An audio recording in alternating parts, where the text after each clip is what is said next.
Hey, and welcome back to CoNWarRoom. In today's episode, we're diving into 5 essential combat tips that will elevate your gameplay in Conflict of Nations.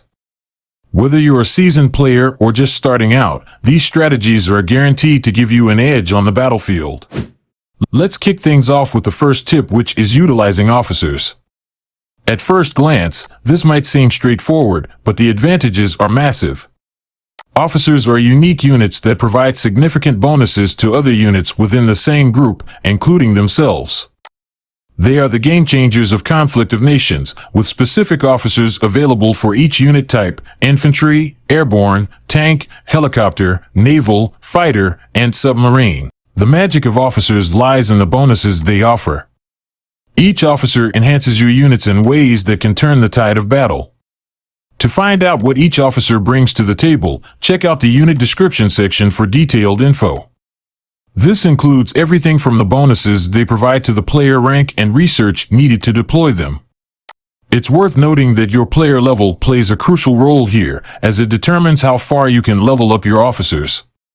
This is a unique feature not found in any other unit type in the game. Moreover, the game limits you to 1 active officer of each type at any given time. If an officer dies through, don't worry, you have the option to remobilize them. As we delve further into the significance of officers in your strategic arsenal, it's crucial to note that their capabilities don't remain the same. In fact, Officer S can be upgraded through tiers, much like any other unit in Conflict of Nations, enhancing their stats and expanding their bonuses with each research upgrade. One of the most thrilling aspects of officer development is their ability to gain new skills, effectively altering their roles on the battlefield. Take the airborne officer, for example. Through upgrades, this unit can acquire the stealth ability and transition into a special forces unit. Additionally, it is important to be aware that doctrines can also play a role on how quickly you can upgrade your officers. For more information on doctrines, I suggest watching my doctrine guide video after finishing this one, which will give you all the information you need on doctrines and also help you choose what doctrine is the best for you.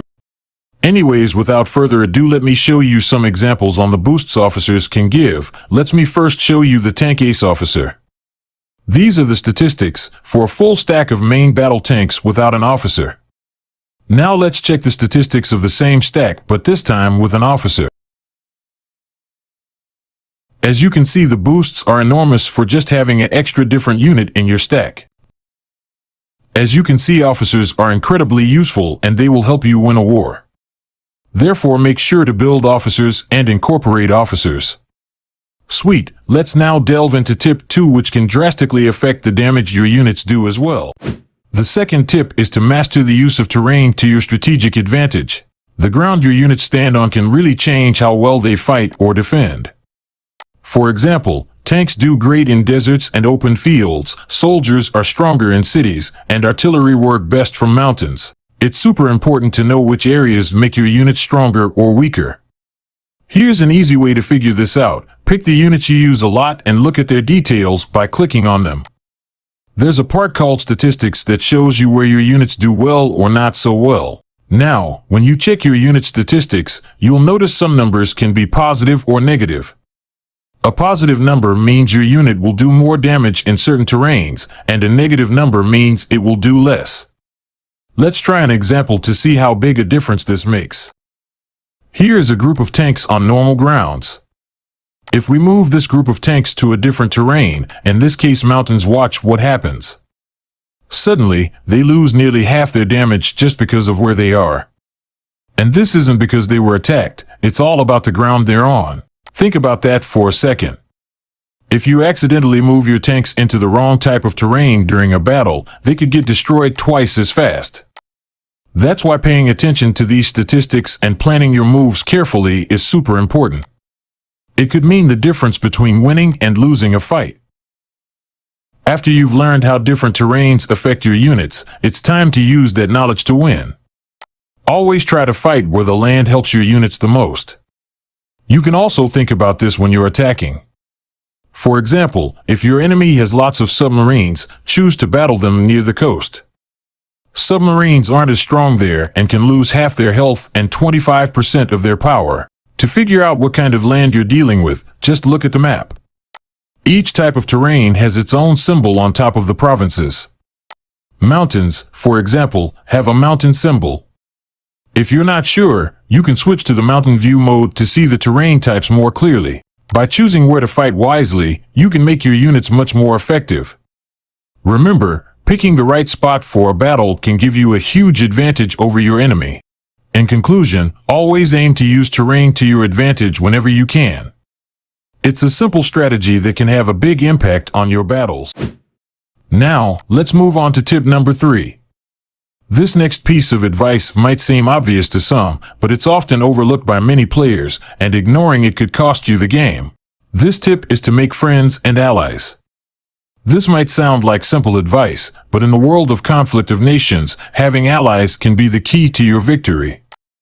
If you overlook making friends and forming alliances, you might find yourself in tough situations, like facing a 5v1 battle or taking on a whole coalition by yourself. Making allies isn't just about having backup in fights, it's also a strategic move to give you breathing room, especially early in the game.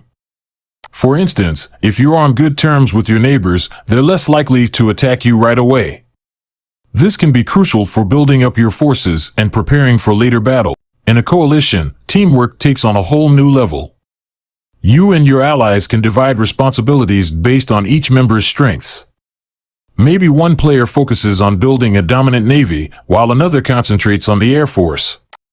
This way, each of you can become really strong in one area, making your coalition more versatile and formidable. I recommend incorporating doctrines into this strategy too. With the right setup and doctrines guiding your coalition, you're setting yourself up to be a force that's tough to beat. Plus, having allies means you have someone to watch your back, even when you're offline and catching some sleep. Hence, make sure to always try and make allies in the game. Additionally, I recommend joining an alliance. Being part of an alliance opens up special game modes, opportunities to win unique prizes, and ways to gain more experience. If you're looking for an alliance, we've got one you can join. To apply, just hop onto our Discord server, the link's in the video description. Once you're there, look for the recruiting office channel to apply. Remember, in conflict of nations, going it alone is tough. But with the right friends and allies by your side, you're much stronger and capable of taking on any challenge that comes your way. Perfect. Let's now move on to tip 4. Tip 4 is all about mastering one of the most effective tactics in the game, hit and run. This strategy is exactly what it sounds like: strike your enemy and then pull back before they can hit you back. This is one of the most used tactics among experienced players because it's so effective. Here's how you do it. First, you need to locate your enemy's radar contact. Having your own radars placed strategically helps a lot with this. Once you've spotted the enemy's radar, plan your attack. Make sure your path in and out is clear to avoid getting trapped. When everything's set, send your task force to strike. After the hit, immediately pull your units back out of the enemy's radar range. If the enemy tries to chase you, keep pulling back until you're ready to strike again. By doing this hit and run tactic, you can destroy the enemy without taking any damage yourself. To enhance this tactic even further, you should add a tank officer to your attacking group, since it will give you a speed boost, making it even harder for the enemy to hit you back. But remember, hit and run isn't just about avoiding return fire. It's also about striking first and reducing the enemy's firepower over time. For example, if you have 10 rocket launchers and the enemy has 10, and you manage to take one out without losing any on your side, you're already ahead, since now the enemy's attack will do less damage. Repeat the process, and you'll destroy the enemy's force without losing much of your own. In conclusion, always look for opportunities to use the hit and run technique, especially against active players. It's a smart way to get ahead and keep your forces safe. Alright, ready for tip 5? Let's dive in. Tip 5 is crucial for both the early game and useful as you progress into the mid and late game. This tip is all about the power of stacking your units into groups of 10. Why? Because when units are on their own, they're more vulnerable, they deal less damage and take more in return. To make the most of your units, group them into stacks of 10, and if Navy, make sure they are in stacks of 5. This way, each stack can hit harder and withstand attacks better, ensuring that you don't suffer heavy losses.